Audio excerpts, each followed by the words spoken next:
Olá, pessoal, como todos vocês estão? Eu espero que todos vocês estejam bem por aí. Sejam todos bem-vindos ao podcast Uma Leitura no Cinema. Eu sou Gisele Santos e eu venho sempre trazer todas as minhas dicas e opiniões sobre livros, filmes e séries.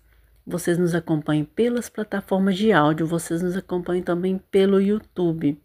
Muito obrigada para todos vocês que têm nos acompanhado, aos novos inscritos também. E eu peço que vocês continuem seguindo a gente, né? Compartilhando os vídeos também com seus amigos, seus familiares, que é assim que vocês nos ajudam a divulgar o nosso trabalho. É muito importante ter vocês por aqui. Um barulhão aí na rua, vocês me desculpem, mas né, a vida segue, não tem muito o que fazer. Meu nariz querendo fungar também, me desculpem também por isso. Mas aqui a gente vai começar uma série de vídeos relembrando as 3 temporadas de The White Lotus, porque essa terceira temporada ela foi tida como a mais fraca, todo mundo reclamou bastante da série. E essa série, no boca a boca, ela ganhou muita representatividade. A gente fez um acompanhamento da segunda temporada aqui, vocês podem ver mais para trás aí nos outros episódios, vocês vão encontrar esses episódios, tá? E a gente falou muito sobre a segunda temporada, nós fizemos também uma sinopse da primeira, mas agora eu quero fazer uma análise, contando por base o que cada temporada quis dizer pra gente, fazendo essa análise de cada temporada separadamente. Então, intercalando com os nossos vídeos do Revivendo Séries, a gente vai falar sobre cada uma das 3 temporadas de The White Lotus. Só que a gente vai começar da última para a primeira. Então, a gente vai começar com essa terceira temporada e nos próximos a gente vai falar sobre a segunda e sobre a primeira temporada para a gente relembrar e entender o que tá dando nessa dinâmica dessa série, por que essa série é tão comentada, tão privilegiada, tão prestigiada e que dessa vez ela não foi tão feliz assim na sua divulgação. Então, bora para o nosso vídeo de análise da terceira temporada. Essa terceira temporada, ela é baseada num resort de luxo da Tailândia. Se a gente for pensar em The White Lotus desde a primeira temporada, eu, particularmente, comparo ela muito com Succession, e eu vou explicar o porquê. Em Succession, a gente vê ali a família Roy numa questão de sucessão. Então, ou seja, a gente vê o lado cômico e perverso, digamos assim, da pessoa que é rica e que tá ali meio que na indústria e como é fútil o modo de vida dele, sabe? E ele não tá nem aí para o que para nós é muito essencial, que é a questão da família, a questão da religiosidade, o viver em sociedade, né? O quanto isso transforma as nossas vidas. Eles estão cagando para isso, para falar a verdade, tá? Eles estão cagando para isso. E em The White Lotus, de certa forma, ela pega um pouco dessa fórmula do Succession. Só que assim, os ricos estão de férias, eles vão para onde? Eles vão para um resort de luxo. E ali a gente tem muito essas questões de que eles estão ali para buscar o quê? Eles estão ali só para descansar ou eles estão apenas para mostrar o seu status para outras pessoas? Se você for pensar bem, The White Lotus, desde o início, essa era a ideia de The White Lotus, é mostrar o status dessas pessoas. Essas pessoas dizerem que vão fazer algo, dizerem que vão interagir com aquele ambiente, interagir com aquele paraíso maravilhoso, mas que, na verdade, eles estão cagando para aquilo ali, sabe? E essa terceira temporada, às vezes, o ponto de vista que ela tem aqui incomodou muita gente, mas depois eu fui pensar bem, eu fui analisar as resenhas dos meus colegas criadores de conteúdo que falaram da série. Todo mundo desceu o pau nessa temporada. Mas, às vezes, eu decidi ter uma visão diferente dessa série. Eu comecei a reanalisar todos os episódios, todos os personagens e chegar num ponto de que às vezes o que a série queria colocar, cara, tá ali estampar na tua cara o tempo todo e tu não quis ver. Ora, pois veja. Então, vamos falar sobre isso por aqui. Então, aqui na Tailândia, quando você lembra de Tailândia, o Mark White acabou, que é o criador e roteirista principal da série, o showrunner, ele colocou muito isso depois ali, quando termina o último episódio, o 8º da temporada, de que a Tailândia, ela lembra muito essa questão dessa dualidade entre o carnal e o espiritual.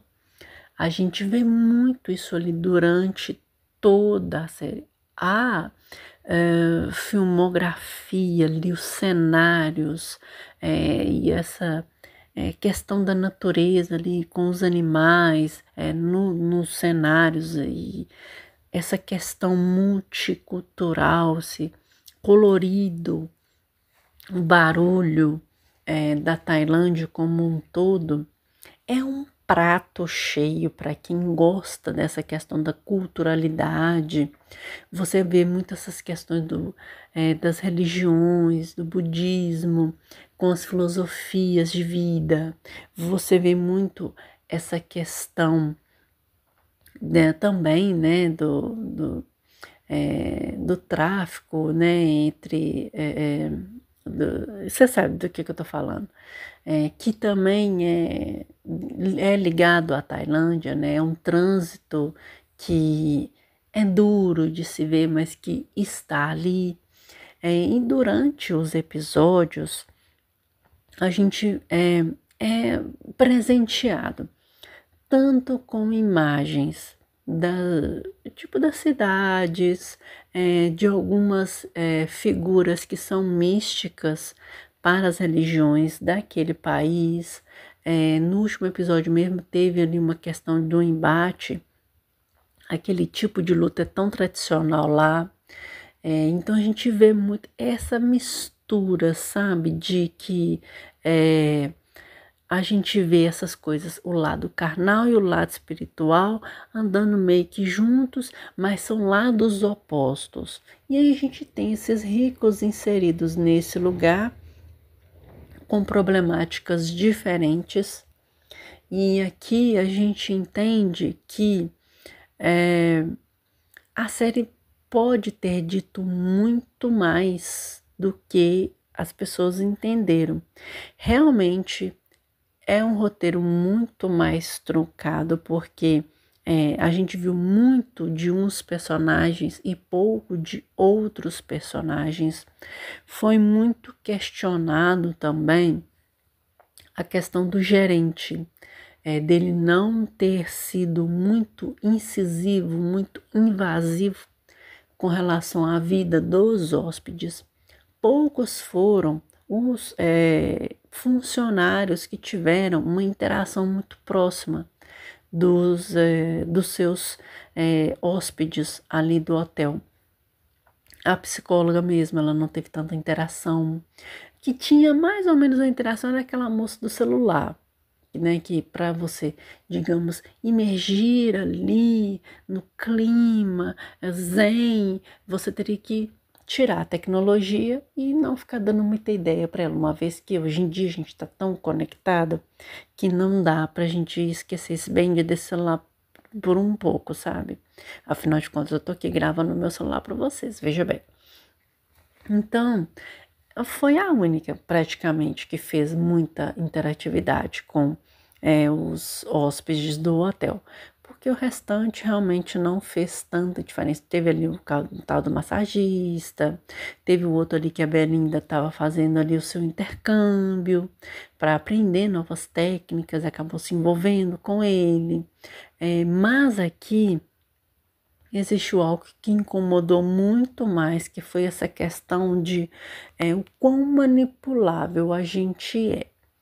Vamos começar pelas três amigas ali que elas se amavam, se odiavam, porque ora elas falavam bem uma da outra e ora elas falavam mal uma da outra e que elas não queriam nada de se interagir com o ambiente, coisa nenhuma, elas só queriam mesmo curtir o momento, né?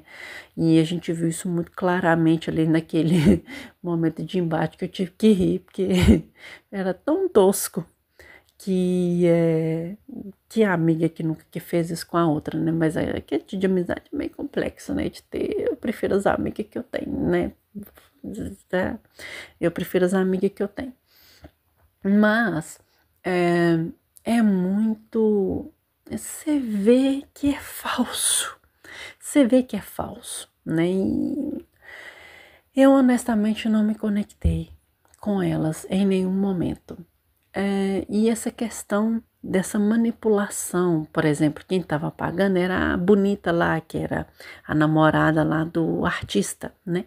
E ela que estava pagando todas as despesas. E essa relação entre elas, que uma era mais influenciável que a outra era menos influenciável, e enfim, e a outra que vivia uma vida que ela não foi, digamos, feliz, mas usou o trabalho para tentar sair por cima, digamos assim, sabe? Não foi feliz no amor, não foi feliz na maternidade, não foi feliz em lugar algum. E aí ela teve, digamos, o seu, entre aspas, sucesso no seu trabalho. Depois a gente vai para aquele casal, o Rick e... Não, perdão, gente.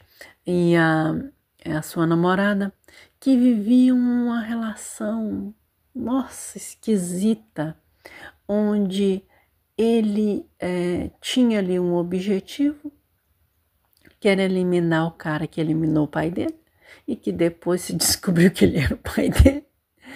E ele tinha a bendita escolha de sair do hotel com a mulher que gosta dele. E ele foi lá e fez a cagada. Oh, meu Deus. E ainda acaba levando ela junto com ele. Pra você ver que situação complexa. E você via... assim, o Marco Arlt mesmo colocou isso, que ele queria uma coisa muito... assim, é como se fosse uma tragédia shakespeariana, sabe?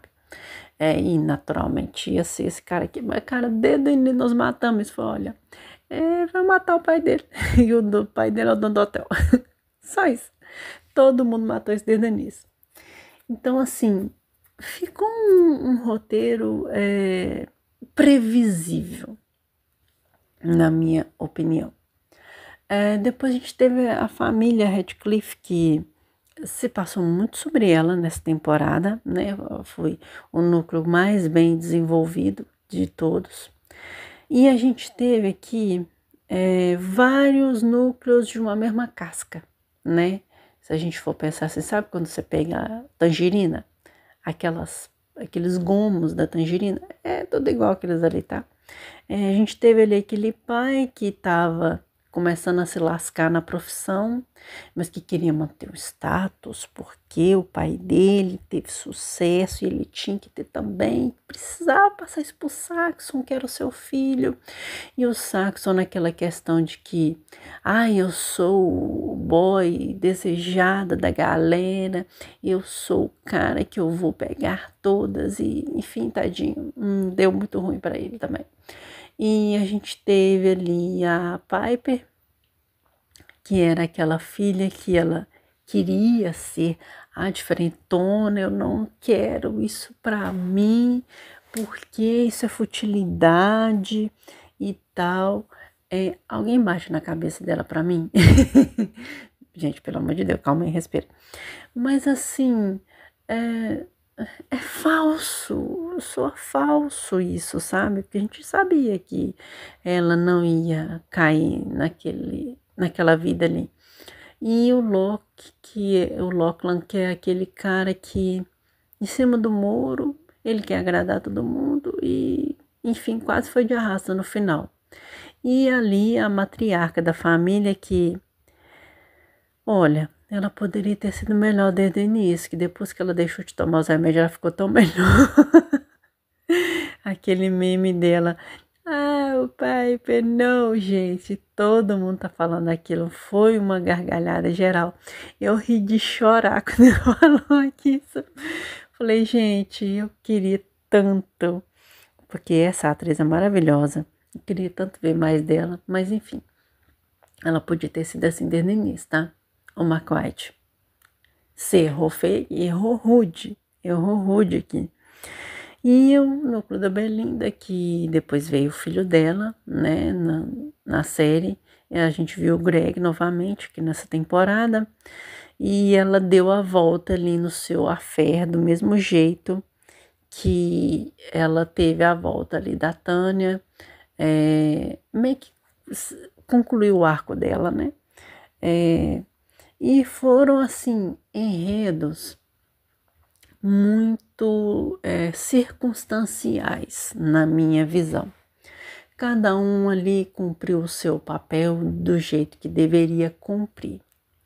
Mas o plot maior dessa jornada que o pessoal questionou muito foi a questão do próprio hotel, porque antes tinha muito aquela questão dos embates entre as regras do hotel, aquilo que o hotel deveria realmente cumprir, e os, né, seus funcionários e os seus hóspedes. E esse choque cultural deixava todo mundo empolgado. Eu acho que a gente, de novo, aquela questão de expectativa. O que você esperava da temporada de The White Lotus? Você esperava que esse embate acontecesse? Você esperava mesmo que o macaquinho a situação do trabalhinho da pessoa. Você esperava mesmo que o macaquinho causasse tiroteio? Pois é, ele não causou gata. E a gente ficou sentada mesmo olhando a cena. Mas, na verdade, eu fiquei pensando nisso. E eu fiquei pensando na própria atitude do gerente. Porque o que foi colocado desde o início, desde o primeiro episódio? Ele sempre colocou o seguinte para todos os seus personagens, o Gaitok, que manipulável no mundo, pelo amor que, oh meu Deus, por que Jesus? Mas tudo bem, pessoas assim existem no mundo. Ele colocava desde o início assim, você não envolve com o hóspede. Você respeita o hóspede. Você não mexe com ele. Você some da vista dele. Você não envolve nada dele, porque nós não queremos problemas, certo?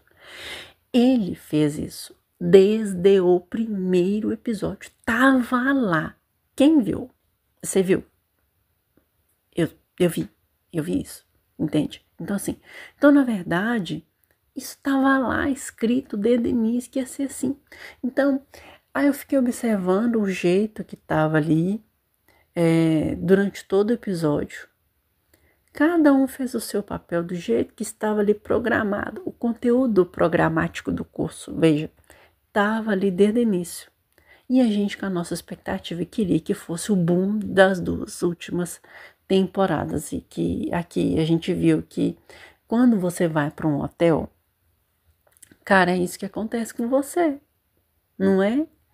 Mal assim que vai se envolver mais com você, você é a camareira, que ela arruma o seu quarto e quando tem alguma coisa fora do lugar e que ela vê que é indecoroso, ela vai passar pro gerente, o gerente vai te dar o toque, e é isso que acontece. Ninguém envolve contigo não, gato. Então, assim, na verdade, esse conteúdo tava ali desde o início. Só que a gente queria o Huawei, isso que acontecesse. Cara, tudo que aconteceu são coisas previsíveis de acontecer.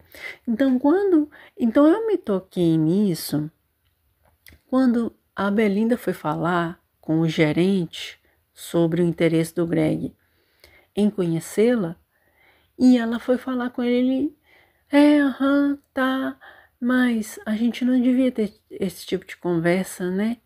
Porque os hóspedes estão aqui para não serem incomodados. Quando chegou nessa parte, eu pensei, faz sentido ele não ser o cara que ia fazer nada, porque na verdade o papel dele era não envolver. Na verdade, essa temporada ela desfez tudo que foi feito nas temporadas anteriores. Aquele embate só aconteceu no núcleo do Valentim, digamos assim, né? Que, enfim, é um embate, desembate, que teve as russas ali, que Deus é mais. Eu quero correr desse povo. Mas, assim, sabe? Esse embate, ele não viria mesmo. Ele não ia vir, sabe? E tava ali escrito, e a gente ficou com expectativa e deu com os burros na água. Então, assim, quando a gente vê esse tipo de série, é melhor baixar a expectativa mesmo, porque a gente imagina que vai ter algo diante a expectativa anterior da última temporada, e quando chega nessa, todo mundo vê a Tailândia, que tem a questão tanto da corrupção financeira, né, os chamados paraísos fiscais, digamos assim, que quem vai para a Tailândia, quem vai morar na Tailândia, ou quer fugir de algo, ou quer se esconder de algo, né? E quando procura algo mais de cunho adulto, né? Conteúdo adulto, digamos assim, ou vai para o lado daquelas transações não convencionais, digamos assim. Então, assim, tava tudo ali desde o início, desde o primeiro episódio. Uma Bangkok não parece Bangkok, mas eu nunca fui a Bangkok, então para mim tá tudo certo. Mas eu acho que foi expectativas.